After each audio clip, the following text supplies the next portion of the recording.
What's up guys, it's me Jeremy.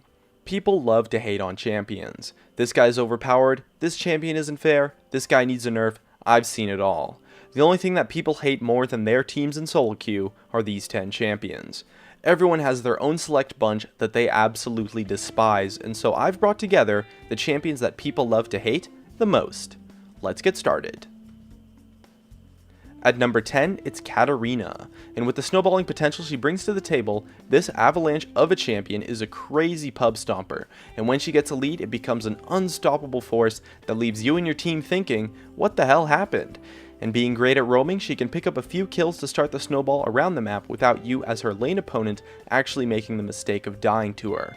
And not to mention she has all of these ridiculous damage reduction and movement speed passives that really go a long way and result in a lot of salty opponents.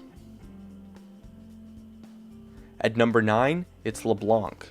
This burst damage assassin is sure to rustle the jimmies of your AD carry when taking them down, and let's not forget her free ticket to safety by jumping back. With the quadruple jump in her kit, this champion really reminds me of Checkers, and anything with a quadruple jump in that game is a total nightmare, and LeBlanc is no exception. With easy to land burst damage and some nice kiting mechanics as well, LeBlanc is quite frustrating to face, and laning against this champion is not a fun experience. And with a passive to generate not only a clone of herself, but to give stealth, LeBlanc's survivability is way too ridiculous and leads to some gameplay moments that are very frustrating to face. Next up at number 8, it's Vayne. Any late game scaling champion can be quite annoying. You destroy them in lane, and in the next team fight you're left wondering who the hell fed the 0-4 Vayne? Well, it was nobody, and with the stealth and tumble mechanics to outplay you, this late game monster really takes the cake for the most annoying late game playstyle that really capitalizes on the throws that you and your team are guaranteed to make in a game. And if by some miracle she does win her lane, well, she can basically 1v5 and your team is going to rage at you, and you're left feeling like you got robbed of any chance of winning the game.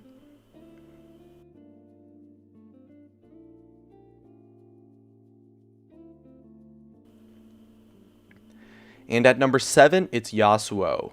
Not sure who at Riot thought seemingly infinite dashes was a good idea, but it made its way to Yasuo somehow, and to top it all off, he has this crazy overloaded kit with loads of utility, an area of effect knockup, and a friggin' wall that blocks almost everything. Although he might be a little bit easy to counterpick, if you can't get that matchup, it's going to suck, and a fed Yasuo will destroy the entire game, and is going to leave you shitting the bed with some nasty outplays. I've never seen a champion pull off highway robbery so easily when he battles it out, and you're sure to be left feeling like a few dollars short after facing a Yasuo. And at number 6, it's Nidalee. With a crazy overloaded kit, ridiculous mobility, super high range and damages, and low cooldown spears that you really don't get punished for missing at all, and it's hard to know what Riot was thinking when they made this champion. And with consistent bugs to make your spears invisible and to sometimes make her invisible as well, this Jungle Panther really makes you feel like there was nothing you can do.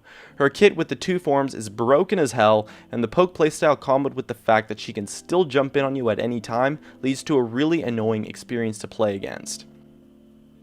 And at number 5, it's Annie. Now this is a champion that is truly unbearable. The one-shot potential Annie has is through the roof, and with a point-and-click stun that is easy as hell to micro, you get left with a champion that feels like it takes no skill and just blows you up instantly.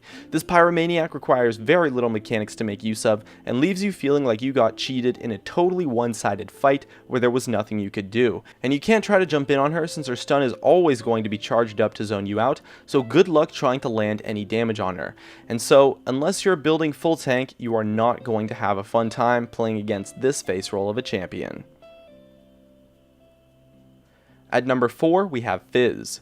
This cheeky little fish brings a whole new meaning to burst damage combos with some stupid as heck invulnerability on an 8-second cooldown that does a crap ton of area of effect damage. The amount of times Fizz will one-shot you and jump out with just a sliver of HP is absolutely ridiculous and leads to a lot of moments that just feel like total BS. Getting one-shotted is never going to be a good time, but this slippery assassin really defines what it means to have no counterplay in a kit and really leads to a champion that we all love to hate.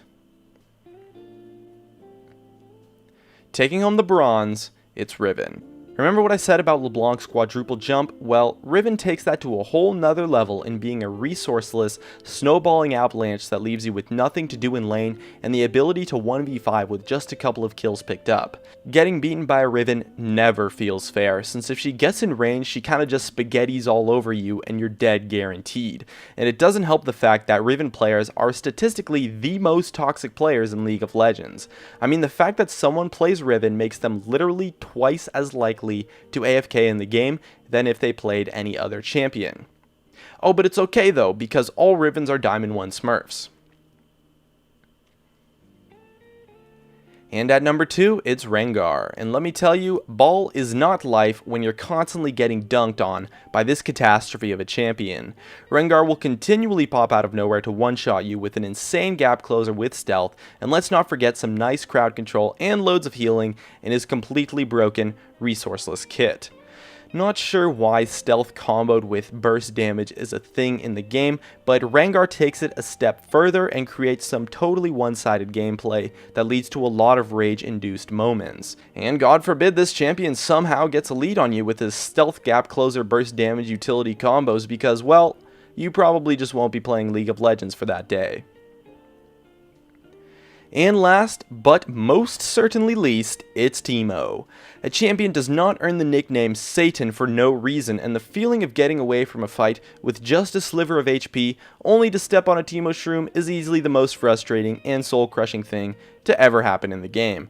And this little Yordle shit is by far the most annoying champion in the game with his stupid little laugh, shrooms all over the map to take out half of your entire health bar, and the blind to stop you from any chance of fighting back at him. And having the stigma amongst the community certainly hasn't helped and has led to Teemo being the most hated champion in League of Legends.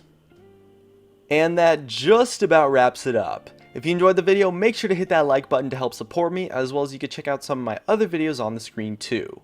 And definitely subscribe for some more awesome content in the future. Thanks for watching, and I'll see you guys next time.